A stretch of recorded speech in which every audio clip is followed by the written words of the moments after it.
We are doing the coin toss to determine who is going to get the first question and who will be able to do their closing statement first. This is for who gets to first question. And yes.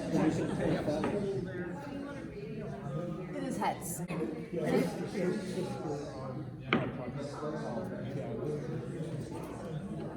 That is tails. Looks like you got first question and first closing statement. Thank you. So thank you everyone for coming to this primary election mayoral candidate forum that we are holding, put on by, sponsored by the Let's Mobilize group that has been meeting here.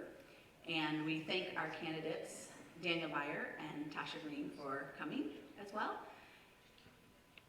I just want to put out a couple little things that we did extend an invitation to all the candidates. So all the candidates did receive both an email invitation as well as I did have conversations with them both, and the other two were unable to come tonight. And we extended the invitation to the candidates that are on the ballot. All questions are going to be asked by me as the moderator. And so if you have a question, we do have some cards and some pens that if you come up with a question, you want to ask one, just give it to Mr. Joseph, and he will hand it to me, and I may modify the question, or I may not ask the question. Just I get that little prerogative. All right. So first question, Ms. Green. What prompted you to run for mayor? Thank you, and thank you very much for the invitation, and to whomever the pastor and first lady is of the congregation, I extend my appreciation to you all as well. My reason for running for for mayor is that I was elected in 2017 to city council.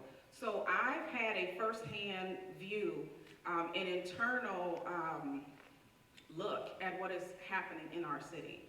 And what I mean by that is the decisions that are happening not only financially in our city, some of the budgetary decisions, the contract decisions, the hiring decisions,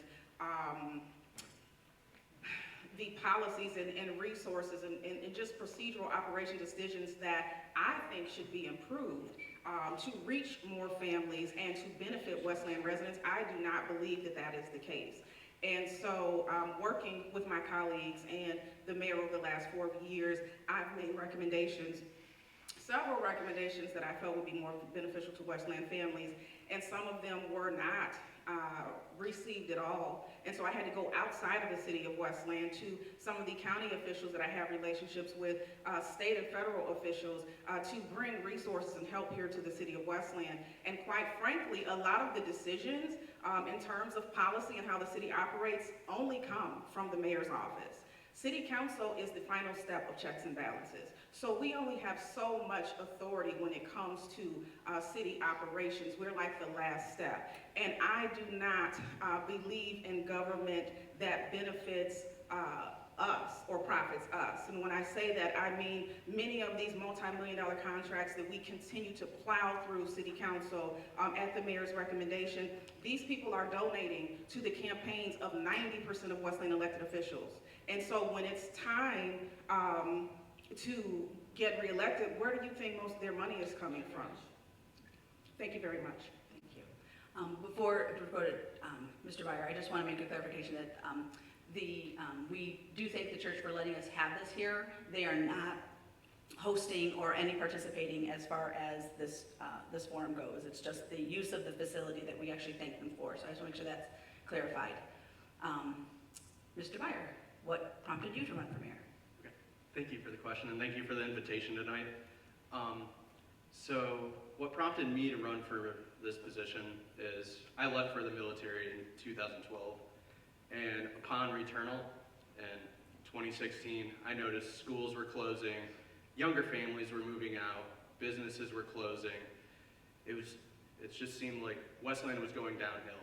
And as mentioned, after you get into the nitty-gritties of it, you can see that the money is being spent just frivolously to empower people that probably benefit the current administration. I don't know that, but insider, so. But I believe that we can turn the city around, and it's bothered me. I've lived here my whole life. I came back here after the military, and I think that it's time for a change. I'm not a politician, and I think it's time that residents step up. Ones with no political affiliations or any of that. It's just a fresh new look at everything in general. What is your vision of what the city will look like in 5 years? My vision is it will look similar to like Ferndale or Royal Oak, targeted mainly at younger families, attracting younger families to the area. So that way even our senior population will benefit. Because while walking around and talking with our residents, I've noticed an issue with seniors wanting their grandchildren, just their family to visit them, but they don't really want to travel to our city because there's nothing for the youth to do here. There's nothing that attracts them here. So I would like to revitalize the area. I want to see more community engagement with our police force and first responders reaching out to just the community in general with like chili cook-offs, explore a cop car, explore the jail, something that will like revitalize the area. We need to work for the times. We can't be reactive anymore. We must be proactive, and we need to look further down the line to see what we can do in the city. And we need more input from our residents, which we will accredit. Same question. Yeah, same question.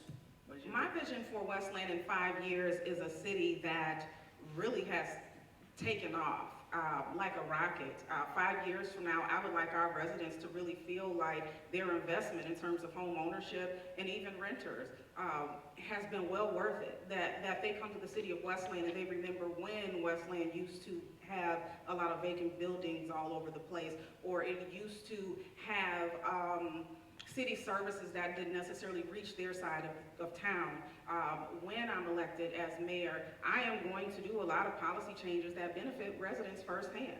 And I'm not new to this. I've taken over communities before professionally, and you have to bring in a team of people who, first of all, care about the community, and they want to serve. And I think that's the piece that's missing from the city of, well, I don't want to say entirely, but by large, it is missing. It is a complacency that has been in our city for the last 14 years. I would like to see organizations or large businesses come to the city of Westland because they can benefit. We hear so much about, oh, well, we're not close enough to major travel or the highways. Every city isn't, but there's still opportunities that we're not capturing. And so in 5 years, I would like to see a lot more development. Westland finally being famous for something. When you think about Detroit, you think about Motown, the big three. Royal Oak has excellent outside eateries, music, things for people of all ages to do. And then we have Westland, which is in a good position to actually move forward without just saying we're a compassionate city. Like, we have the opportunity to put our feet on the map right now. And so in 5 years, I'd like to see our property values way high, more families here, a recreation center. I'd like to see a mega corporation come to Westland, and I've already started having those discussions with organizations who are open to moving their headquarters. Thank you. You'd like Westland to be known for something similar to those other cities. What would you see that to be? Business. I think with business brings home ownership. Business brings people to, they plant their feet in Westland. But I'd like to see Westland famous for business and family. And right now we're doing so much in terms of really just dismissing a large portion of our population. And so with jobs, and not restaurant jobs, but livable income, well-paying jobs, Westland will grow. We will grow development-wise. Thank you. Just forward thinking in general. One of my propositions was to replace the fence along the Central City Park, and I'd like to outsource and have a gigantic Westland mural in the middle. That way it'll attract younger residents, like my age, Instagram people really, to the area, and it will also highlight the farmers market. I'd like to see like art walks around there as well, and partner with the community school district to put their handprints up there and write their names, so that way our, thank you. What are the top 2 or 3 types of businesses you would like to see in Westland that are not here today?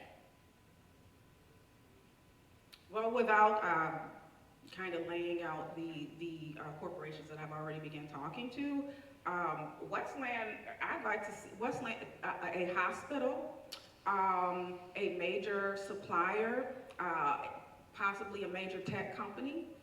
There are a lot of states that are taxing out major corporations due to the tax brackets in a lot of states. And so there are several mega corporations considering transferring to the state of Michigan and potentially to the city of Westland as discussion goes forward. And so I think it could be a variety of things, but what I'd like to get away from, anytime you create jobs, it's a good thing, but I'd like to get away from jobs to where we're still fighting for $15.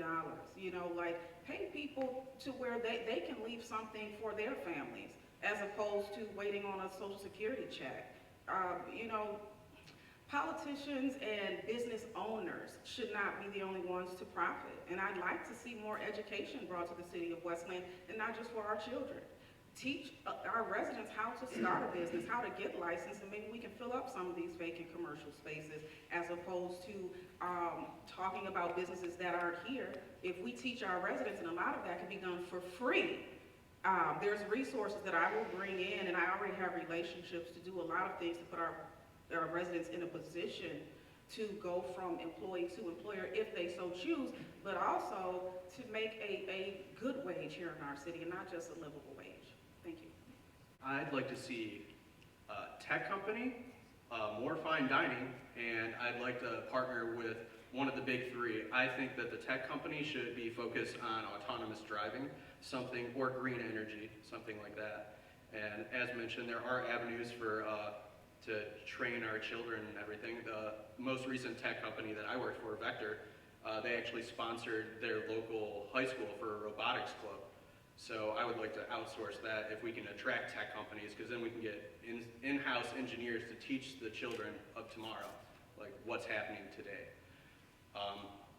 Fine dining, that speaks for itself. Everybody always leaves Westland for fine dining. You have to travel over the bridge to Canton for like the closest fine dining, and that's just sad. We need to bring that in here, and that'll also attract youth to the area as well. And with the big three, that's for autonomous driving. I would like to partner with them and create smart roads around the local area, so that way they can test their autonomous vehicles, and we can be one of the first smart cities in the U.S. I think that'd be huge for Westland, and that would put us on the map. Thank you. Sorry. What is your commitment or thoughts that you tell the citizens of Westland that you are committed to for revitalizing the city and making it a city that's desirable to live or have a business, as well as that recreational side, the whole side of that, like other cities have done, like Farmington Hills, Livonia, and Romulus? Okay. In regards to businesses, I would like to give them a scalable property tax incentive to revitalize their buildings. When I say that, my example is the whole Lee Reiser Beehive. It's been empty for 20-some years. I've seen it throughout my life. Everybody else has. We need to give them an incentive to revitalize the area, or just tear down the building. We don't need that in our area. We need it to be beautiful. You know, we need the city to look good. I believe that will also help attract more businesses to the area as well, since the area will look big or beautiful. In terms of partnerships, I would like to do something something similar to adopt a highway, but instead you adopt a neighborhood or a local street or something, and then the business would prosper by getting free advertisement through our water bill, something like that, and our community will prosper by them improving the local area that they're responsible for. I think that will bolster business and government relationship as well. Well, my commitment to Westland, I'll speak to the residents first. There are a lot of tax incentives that have already been given in our city and continue to be given even since I was elected to be on city council, that do not require these businesses that are coming in here and getting millions in tax incentives to even hire Westland residents. that was one of the things that I fought for and spoke up about multiple times in terms of if you're going to give away all these tax dollars, then mandate that they hire a percentage of our residents so that Westland residents see a return. And so there will not be any tax incentives given unless they have made a commitment to the citizens of Westland in the form of job creation. Also, in terms of incentivizing businesses to come in, it would be from a tax standpoint, you know, and that's just basically what it is. But I think the long-term, you know, for a long-term tax incentive to, that is mutually beneficial, not one-sided, you know, to look at the numbers and you know, the benefit to the city, but create an incentive program that will not only incentivize businesses to come to the city of Westland, but also one that would require them to invest in our community. You're not coming in here getting millions of dollars if you're not going to put any money into our schools or towards our roads. You're going to put something in the bank that we can use that our residents can see. Whether it's some of these infrastructure programs that we don't have the money for, we're trying to get grants money. I say that to say it has to be mutually beneficial. And so tax incentives do work, but they're not working for Westland residents the way that they should be right now. And that's something that I'll change when I'm elected.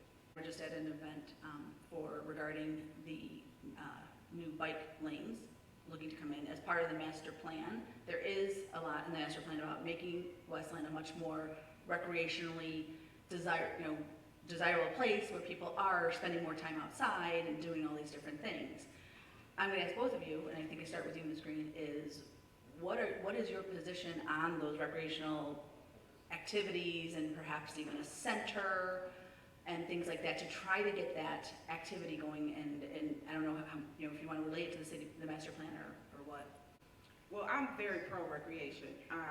Just from a health standpoint, family enjoyment, even bringing families in who don't necessarily live in Westland. Like, we have a lot of families that go down to Belle Isle for the drag racing, or they go out to, they used to go to Royal Oak for the drive down Hines Road. Like, putting programs together that would actually not only attract our residents beyond once a year, but also bring other people in to invest their money into our local economy. In terms of recreation centers, there was recently, as many of you may be aware, there was a proposal by the mayor to open up a recreation center, I believe, at Marshall School. Initially, he only wanted to do it for seniors. And I spoke out about that. I'm totally against that. Because we already have 2 senior centers that, of course, could be improved in one way or the other, but we have nothing for our youth. And to invest that type of money and give our kids nothing, which it has been proven statistically that recreation programs not only benefit children intellectually, but it gives a lot of them something to do to stay out of trouble. And so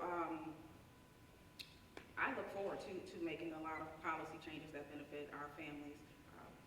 Thank you.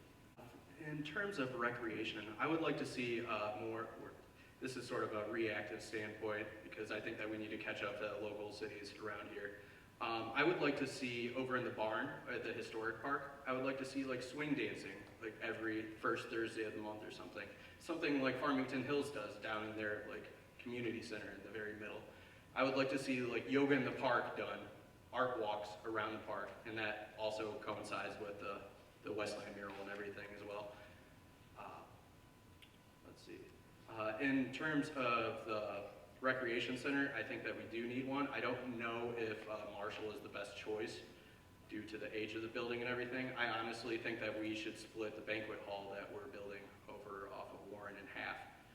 It's a brand new building. I don't think that we need a huge banquet hall there, and because of the dying mall and everything, nobody really wants to outsource. Who would want a wedding across from buildings such as that? I think that we could redo that, like half of that could be our recreation center with a pool and everything, and then the other half be the banquet hall. But we do need to step up in terms of recreation events. I would also like to see like yearly events over at the historic park, as they own all the woods over there next to John Glenn. I would like to see haunted hay rides during the October months.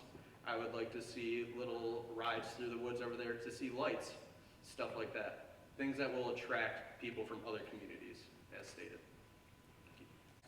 With all the flooding that has happened recently, what is your understanding of the cause of the current flooding issue that the city is dealing with right now? And what would your plans be to help the residents of Westland in these state of emergency situations? From what I know about the flooding right now, the residents that I've talked to so far, it's in a reoccurring area. Their basements flood often. I talked to one resident that just bought his house 6 months ago, and his basement has flooded twice so far, once every 3 months. And that's just ridiculous. Upon calling DPS, he's been told that it's because there's blockage from people flushing diapers, wet wipes, just things that you shouldn't flush, but people still are. So my whole thing, my thought process behind that is if the DPS is aware of that like localized issue, why are we not doing preventative maintenance at a higher frequency to ensure that those residents don't get flooded? In regards to everybody else, I think that we need to have an emergency fund, not just a rainy day fund. We need an emergency fund set up that there's no bureaucracy behind. We can just dip into it as soon as there's an issue arises. We don't need to hold council meetings or anything because time is of the essence during like issues such as what happened recently and may happen because it's supposed to rain more. But that's my thought process on that. In terms of the cause of the flood, it is associated with aging infrastructure, underground piping that has, it needs to be replaced. The issue, or a portion of the issue is the money is not there. And some of those, the pipes and things that need to be replaced, it's not all City of Westland. Some of it are their county streets, their county roads, and so we're not responsible for that per se. And then there's, money is the problem. There are communities that that continue to deal with this. Every time we get a major flood, and unfortunately it all comes down to whenever that community was developed, the age of those pipes, how was it done, could be tree roots in there. It's a combination of things that could potentially be the cause. But one of the things that I spoke about even when we did the forum for the Women League of Voters is that we should already have an emergency plan in place.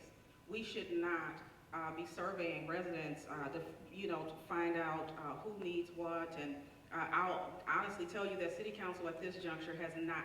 We have received a minimal update from the mayor. Right now, myself, Councilman Hertzberg, and Councilman McDermott are getting together to force them into a meeting so that we can put a plan together. In terms of making these moves without City Council, I don't think that should ever happen, because I can bring my family and friends in here and they're all contract owners and then they clean up, and who's getting over. So the purpose for City Council is checks and balance of the mayor, so that should always happen. But we should already have a plan in place, and not just for floods. We should have a plan in place for a terrorist attack. We should have a plan in place for a major power outage, or, what could potentially happen. You don't always know. We didn't know COVID was coming, but we didn't have a plan. What experience or event have you had in your lifetime that you believe has uniquely prepared you for the role of mayor at this time in your life? That would be my professional experience. And I remember working in corporate America for more than 20 years, and I worked for major national property management companies, and they were, in all honesty, staunch male-dominated Republican environments, and I was the only person of color, and not the only black person. I was the only person of color for years in many of those environments, and quite honestly, the higher you go up professionally, the less diversity you are going to see. But I remember in some of those instances, I remember I used to go to work and I would pray that God would move me, because I was so unhappy with some of the decisions and even some of the treatment. And it had nothing to do with politics, just lack of integrity. I don't do well in environments where I think somebody's being dishonest. It triggers me, and which is happening within my current position. But what prepared me was when they brought in multi-million-dollar top-rate consultants who taught us how to take a property or a community that is failing, that has either come under receivership or they're getting ready to bring in an emergency manager. They taught me how to move it, you know, how to make it perform. So if I would have left in those instances where I was so miserable and you know, wondering if God, can you even hear me? You know, like, I'm ready to go, you know, I would have missed that. So it prepared me not only serving with all men. When I got to city council, they were uncomfortable with me. I was right at home because I was used to it, you know. All men, you know, I don't care if I'm the only woman at the table. You're not going to run over me, and I have a voice. And so the years of training, the years from working my way up, and then the results that I've seen professionally, it all prepared me. And city council has prepared me to become mayor. Thank you. I personally believe that my time in the military prepared me for this position. At first, I was put in charge of our carrier's perishable goods throughout all the reefers and freezers on our ship. And at the time that I took over, our counting, I guess you could call it, was at about 50-some%. And upon me being put in charge of that team, we were able to raise it up to around 97% accuracy rating.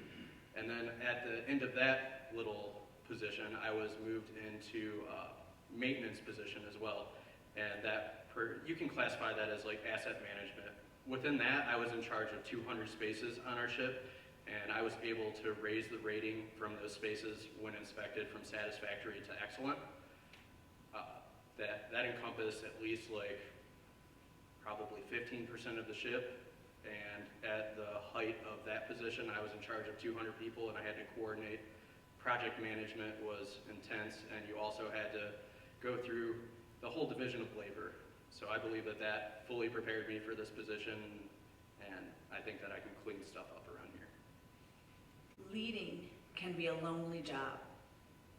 What books, resources, or advisors have you used or do you use to support you, which will enable you to lead well? This would honestly just be my upper chain of command in the Navy. I still talk to a plethora of them. They reach out often. They're very interested in my campaign right now, so I like that. We keep in touch, and I learned a lot about how to deal with people. It's really just tact, because everybody communicates differently, and you need to know how to communicate with everybody. Everybody says stuff different ways, but it's all about having social tact and being able to understand what people are conveying to you and be able to convey it back in a manner that they will understand as well. Other than that, it's just professors and just really the higher-ups in my life. Anybody that I meet that I think like holds a high position in my mind, I consider them a leader, and I'll always reach out to them and incorporate any information that they'd like to give me into my daily life. I mean, quite honestly, and I don't know how this is going to sound, it's prayer, number one.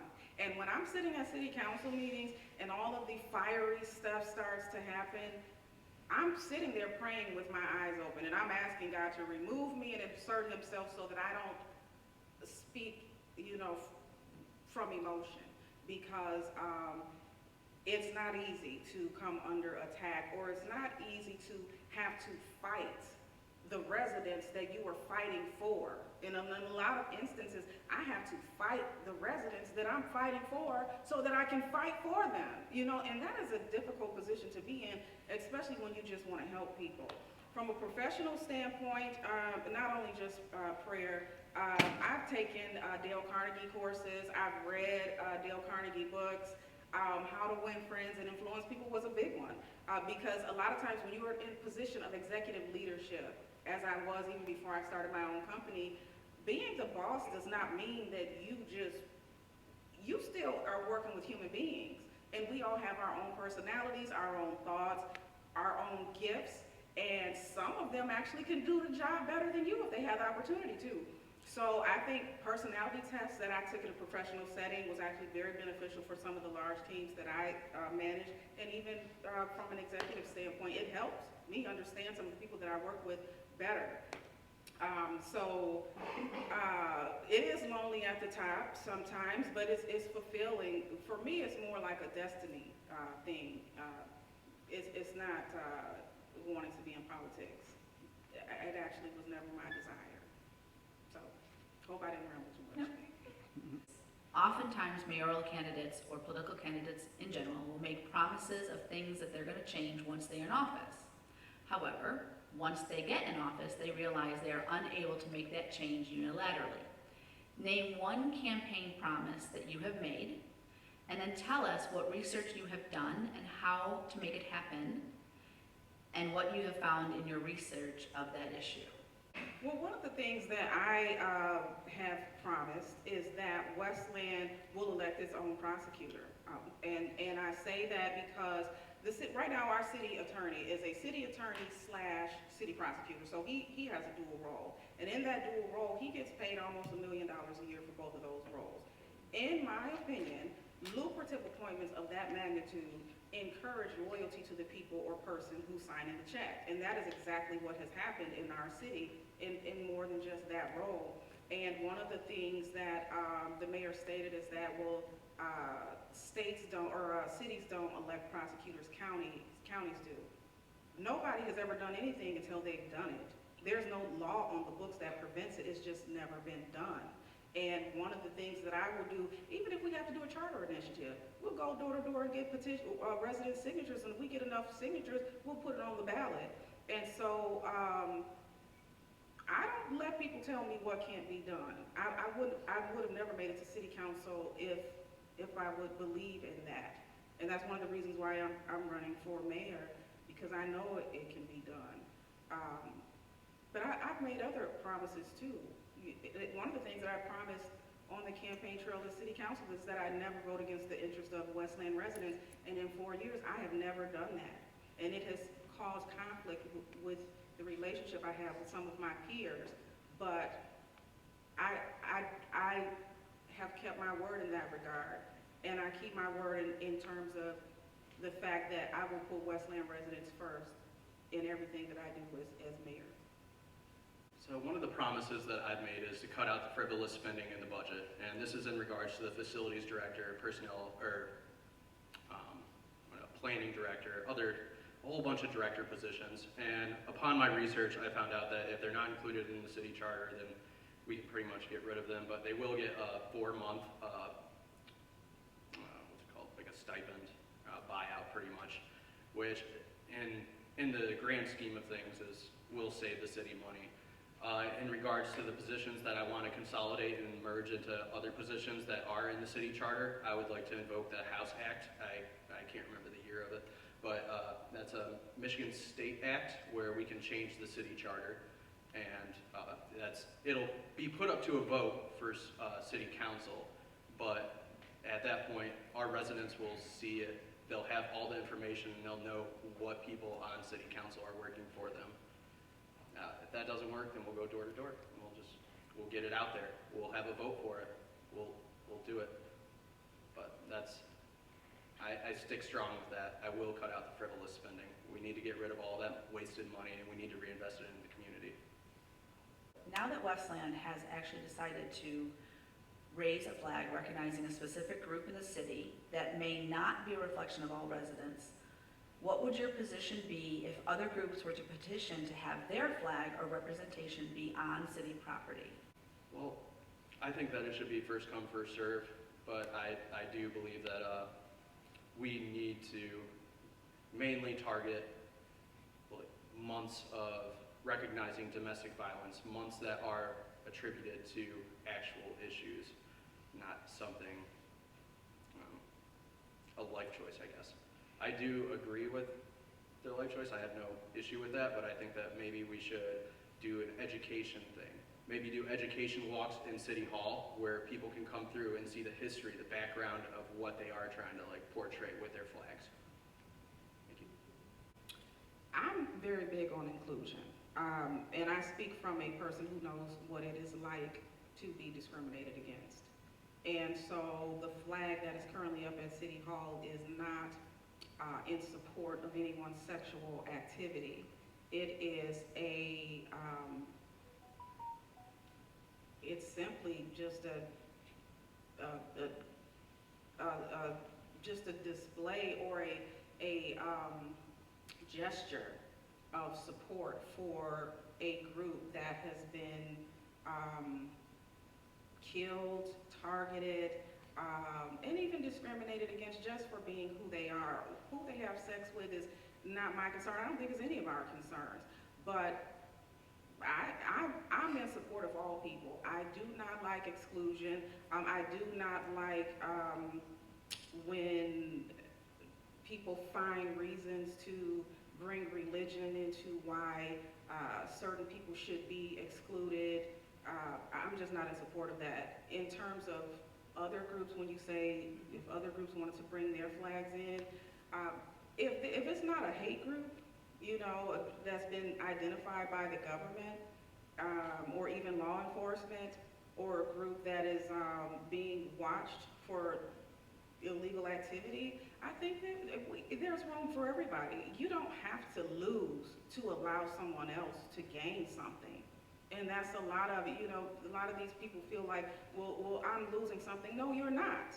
They're just being allowed to be free to be themselves. And I don't see anything wrong with that.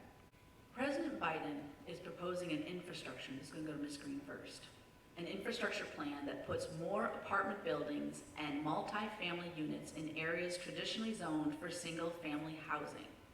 The proposal would award grants and tax credits to cities that change zoning laws and create smaller lot sizes for single houses.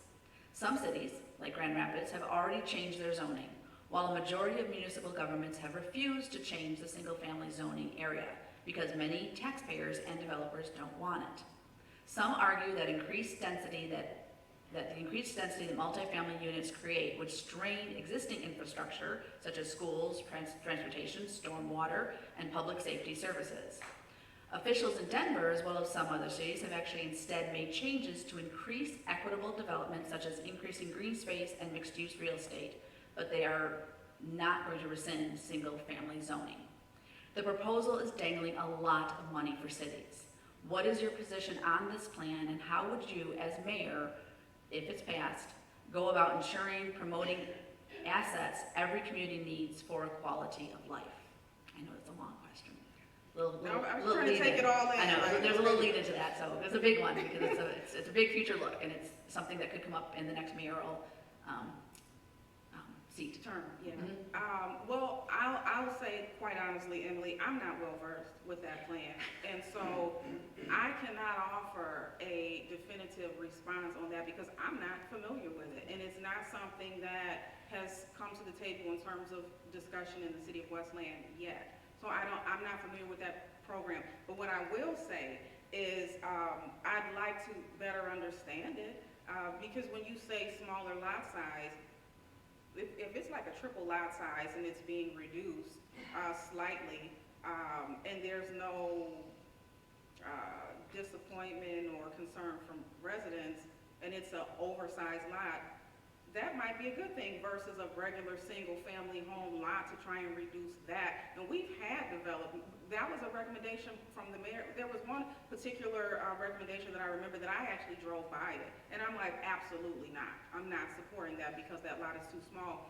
So if something, once I am educated in that area, if it were anything that was going to violate quiet enjoyment for our residents or anything like that, I would not support that. But I'm not sure at this juncture that that's what it is, so I would need to get more education before I can make a decision. But I will definitely consider the voice of our people and our residents before I would make a recommendation like that. Yeah, to reiterate that, I'm just learning about this as well. But from the top of my head, I would like to do like a vote in the city to see what our residents would like to do.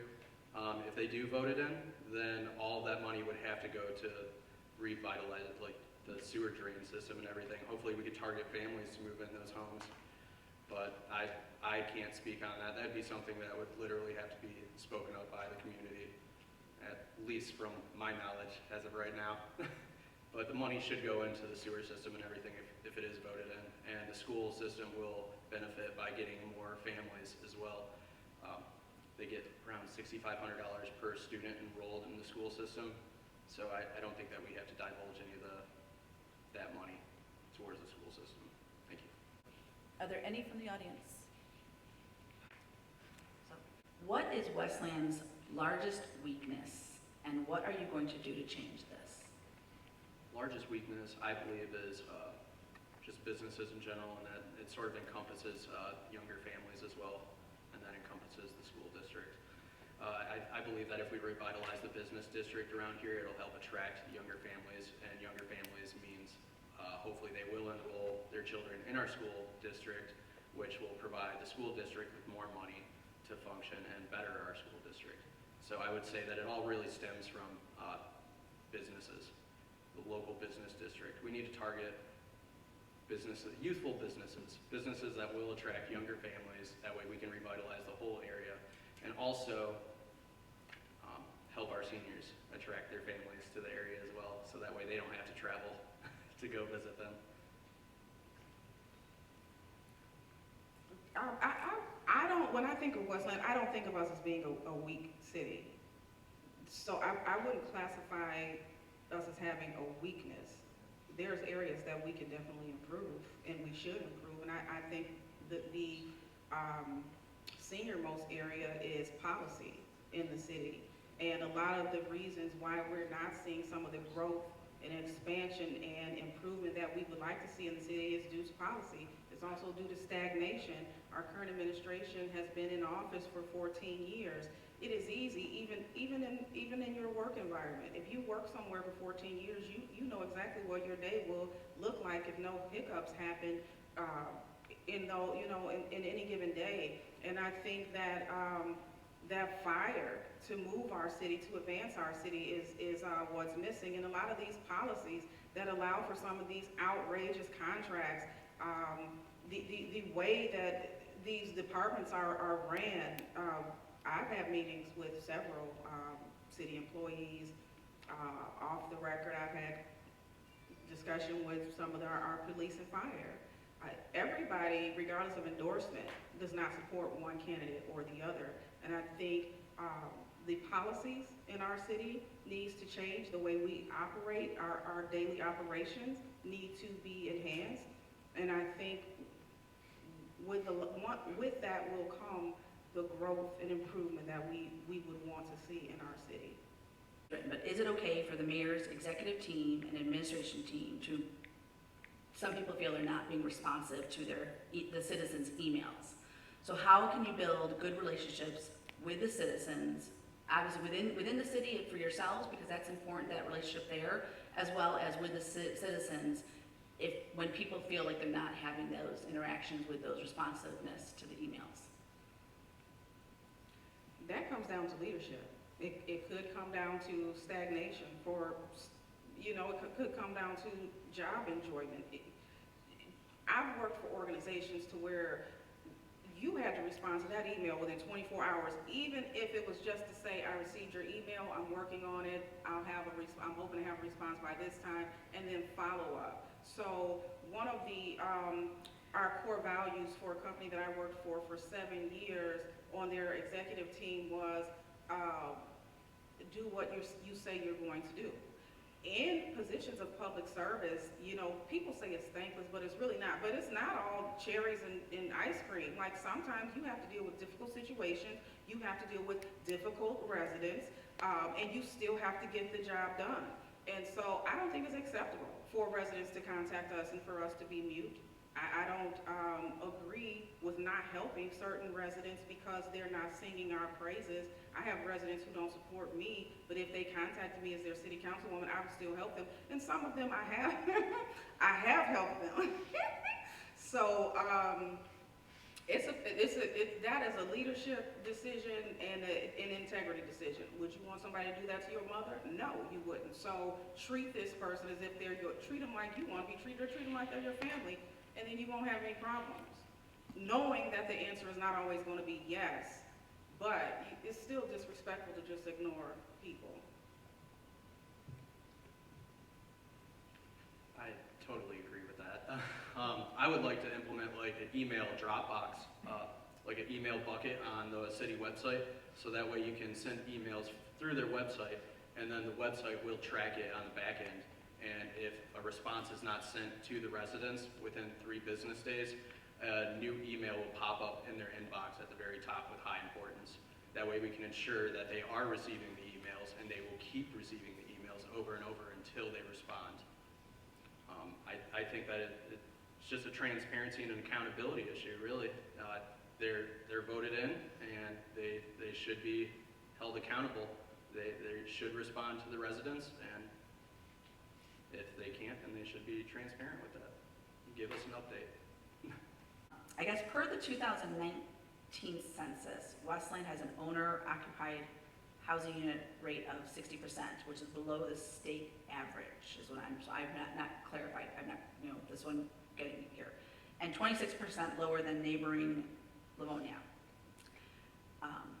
What would you do to increase or encourage home ownership in addition to addressing issues of unclean streets or parks to encourage that pride? So encouraging more home ownership, encouraging pride in your city, and if you can touch on any relationship that crime and increased crime. So I'm having you touch on 3 different issues. Home ownership, I know, I'm being mean here. Home ownership, but I think they go together. All 3 go together really to support them. That's why I'm putting them together, because I think the answer would support them. So it's home ownership, it's pride in your neighborhoods, or pride in your city, in all parts of the city, as well as looking at the crime. For home ownership, I think that that's just going to come down. We have a lot of renters. The last statistic I looked at is like 40.7% of homes in Westland are renters. So in order to encourage their landlords to upkeep the homes and ensure there's no blight or anything, I proposed a rental database where people can complain about that, and then the city will be able to look into it if there's enough evidence presented. So that way the city will respond, the landlord will be notified, and it will be addressed. It seems a little overstepping, but we need to do stuff for all the landlords that are stepping down and not taking care of it. In regards to crime, I would like to see more community engagement from our police force, such as like just riding bikes through the area, stopping over on the side of the road if you see somebody mowing their lawn, just talking with them, showing that, give a higher police presence. We definitely need more boots on the ground in that sense, just a higher police presence in general, and it should also be a more educated police presence. I would like to see more training with our police force, and yeah, just more community engagement, really. Show the people that they should not be afraid of cops, police officers. They should be able to go up to them, have a normal conversation. They shouldn't be worryful if you open up your window and you see a police officer just going right by your home. You should be like, oh, that's Joe, just wave at him. We need that in the area, and I think that would help lower the crime rate in general. Just a higher police presence, all of that. What was the third one? It's home ownership. Home ownership. Pride in the neighborhoods. Okay, for home ownership, I'd like to attract more youthful families to the area. So I would like to look into tax incentives for first-time home buyers to attract. Has there done that a lot? Okay, so I'll start with home ownership. There's funding that Westland could actually consider in terms of first-time home, and we actually run a first-time home buyer program through our CBDG program. But I think as we clean these communities up, these landlords need to be held accountable. A lot of these, I get calls all the time. I've gone to residents' homes and written up entire construction spec sheets because that's my background, and given damage lists of health and safety issues to the city for them to address them for multiple residents. I think we need to clean the communities up and hold these landlords accountable. We need to increase our fines for some of the detriments that our residents are having to deal with in terms of housing issues.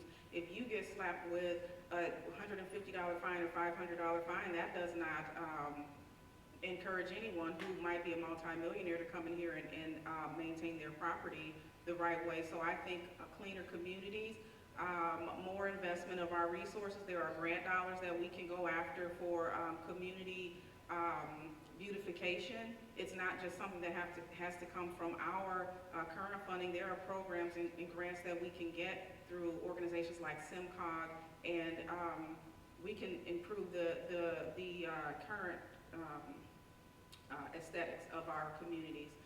In terms of crime, criminals are smart. As a member of law enforcement, I'm a Wayne County Reserve Sheriff Deputy, and I'm also an alumni of the FBI Detroit Citizens Academy. Sometimes, I mean, sometimes police work is reactive. You know, you address the crimes as they happen. But I agree that more police training is needed. I think we need to bring in mental health specialists in our city. There needs to be accountability for officers who violate public trust. Are there any businesses or organizations that either are present in the city or that could come to the city that you would not allow in? And I don't know if you have that opportunity to do that as a mayor or not, but is there anyone that, in any area, that you would not allow into the city, or you would see, you know, 'cause I think that's come up in city council meetings as well. I'm not a fan of strip clubs. I'm not a fan of that. So I would not allow that. Any of these, and I've heard stories about some of these massage parlors. I would use my connections within law enforcement to address that if we had any of that going on in our city. But I'm not a fan of that. I mean, you know, if strip clubs was the first thing that came to my mind. I'm pro-business, so I'm pro-entrepreneurship, but I'm not, I will not support any businesses that I believe does not positively contribute to the betterment of our community. So strip clubs would be a definite, put me down for strip clubs. Thank you.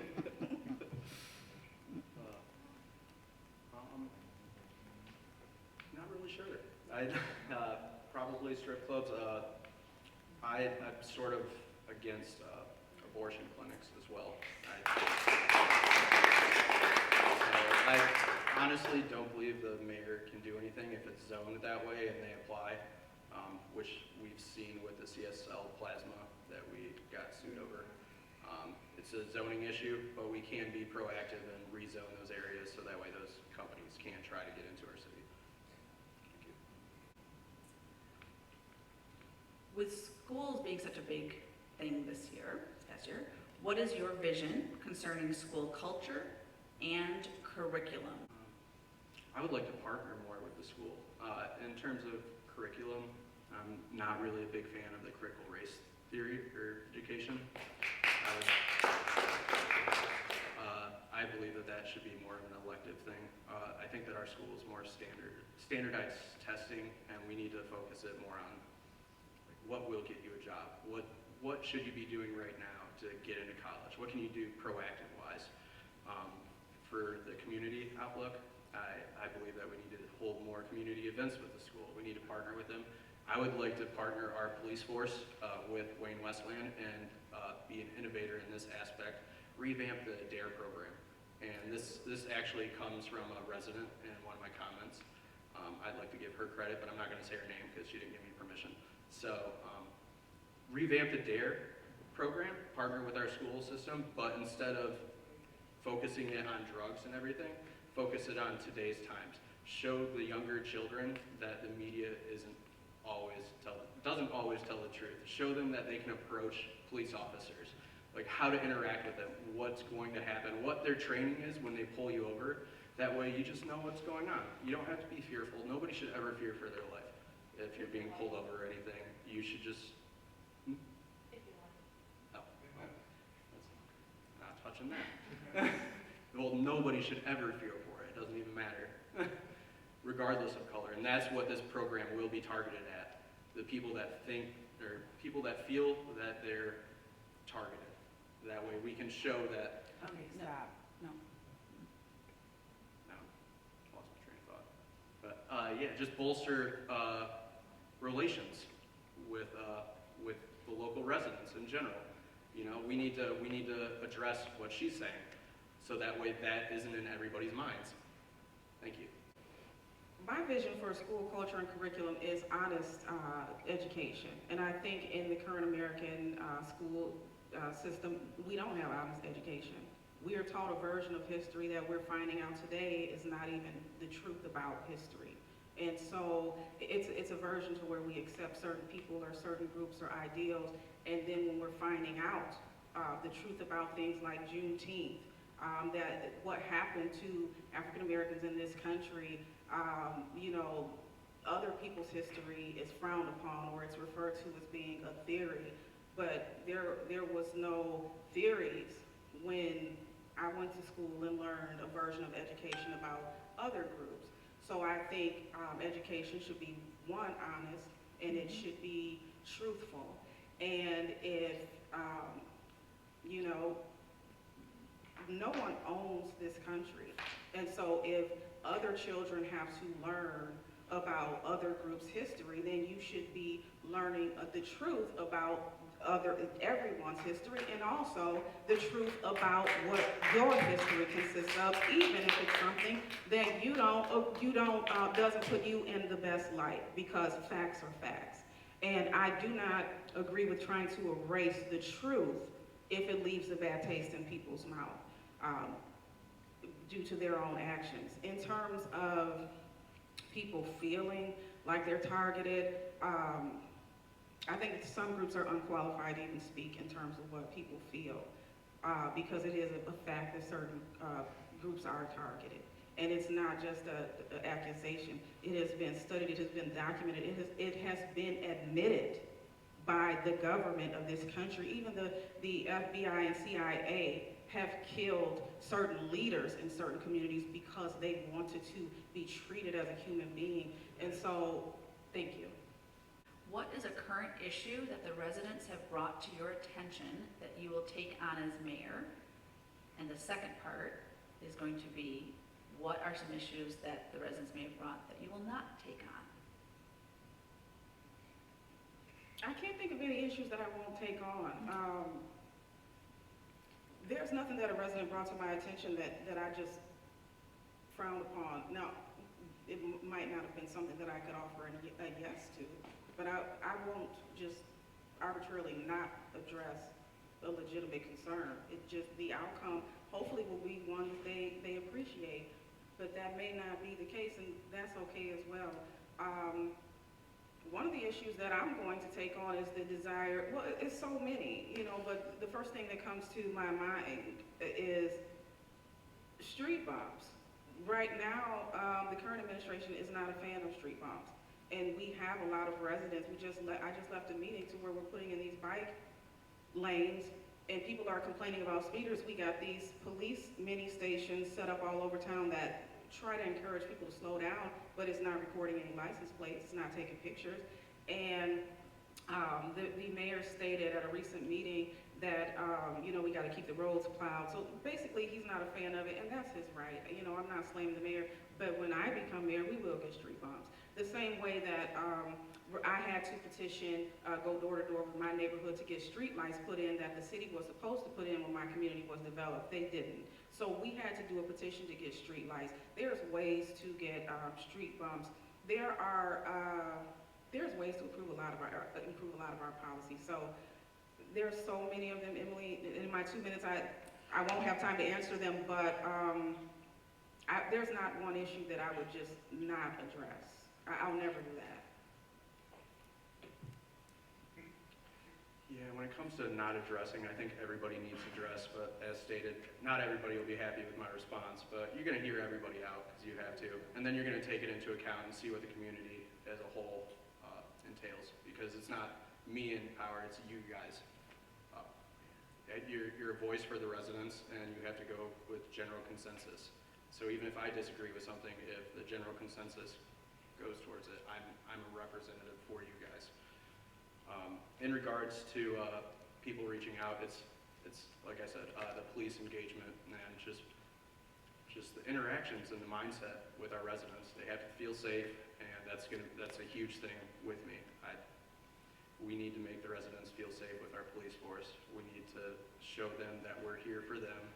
We're not above the law, and if any police officer is found to think that they're above the law, they'll be held accountable, because we're not gonna let that slide.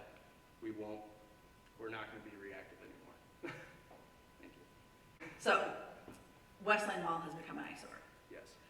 Could you imagine, what are your thoughts on working with its owner to create a city center?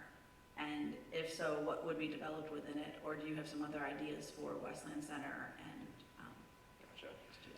So honestly, I would like to advocate to try to get them to fill their the current mall, but if they can't, we'll try to entice them with an occupancy property tax incentive, because I know that like my grandparents personally like walking around there, mall walking and everything. But if we can't do that, then I'd like to advocate for, as stated, like a little downtown area. I'd like to see it like sort of like a downtown Plymouth with its own little streets, maybe with a fountain in the middle, somewhere where you can do dog walking, walk around, do outdoor shopping, sort of like Tanger Outlet, but more like community based, something like that. More like a centralized park, just our central hub, sort of like downtown Plymouth. That's my vision for it, at least.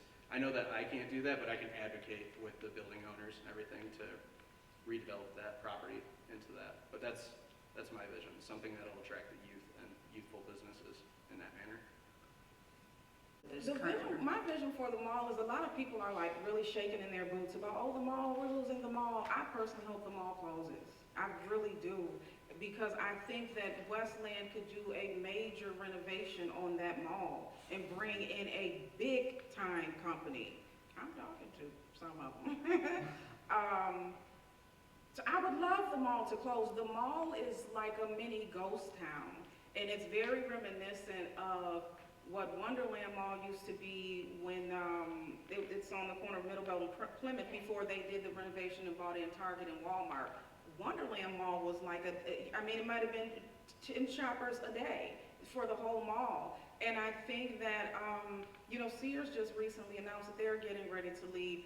Every other week we're wondering about Kohl's and JCPenney's. I would like to see it go, because we can do a multi-million-dollar development. With that type of development, we'll bring housing, we'll bring jobs, we'll bring tax revenue to the city of Westland. So I really have my fingers crossed that it that it closes, so we can do something positive with it.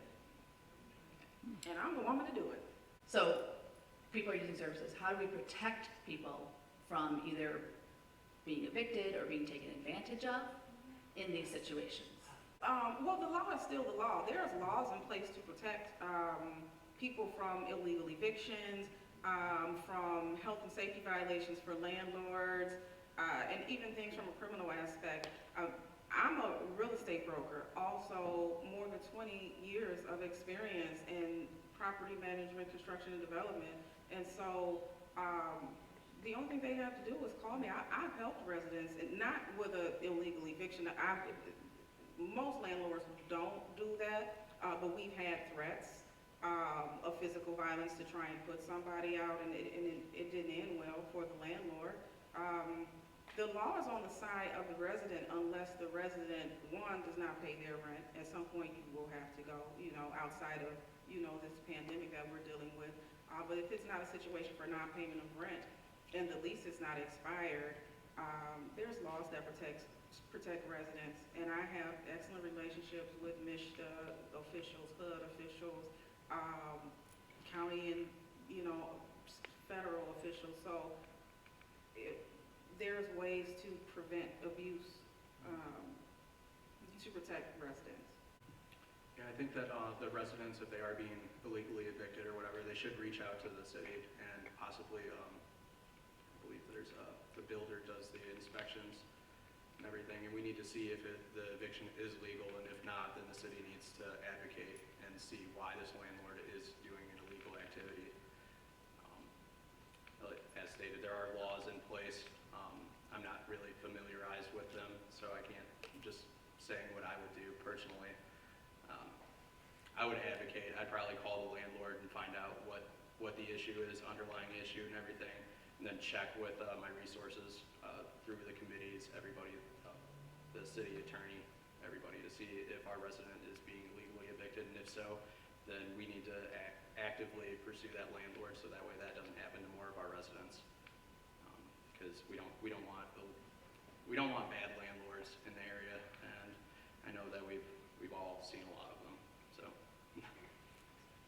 Well, thank you very much for allowing me to speak to you tonight. My name is Tasha Green. I'm currently your elected city councilwoman, and I'm running for the position of mayor. I'm asking for your support in the upcoming election, not because I'm looking to go to a higher office, but because I want to work for the community. I could easily get reelected to another 4-year term. I did extremely well under extreme opposition to even get elected.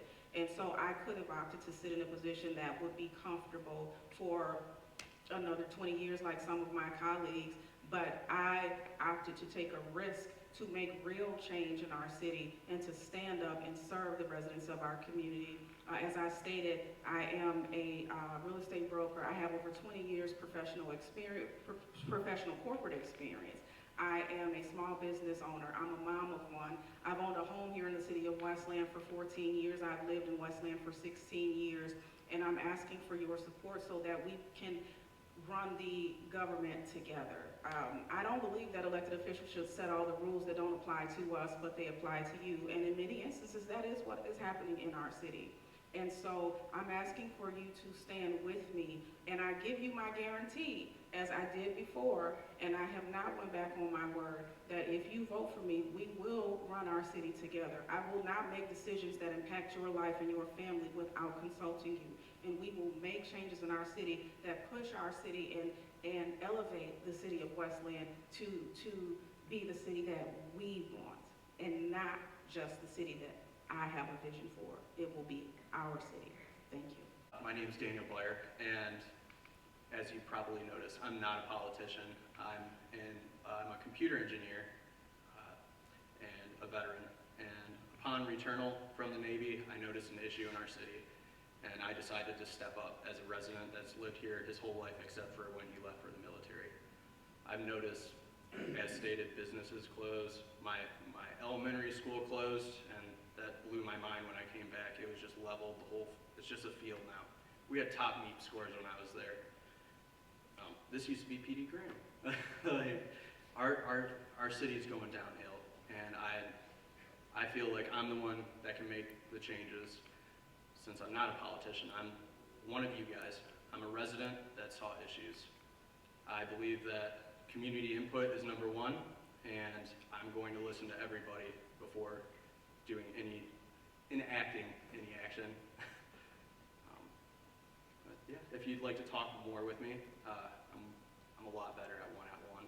But I'd like to thank you all for your time, and I hope that you just check through all my plans and everything, and you can feel free to reach out. If you want my number, I'll give you a card after this, and we can have a coffee day. Thank you. Again, thank you both for coming. Thank you very much for all the participation, and I'm hoping this was really good.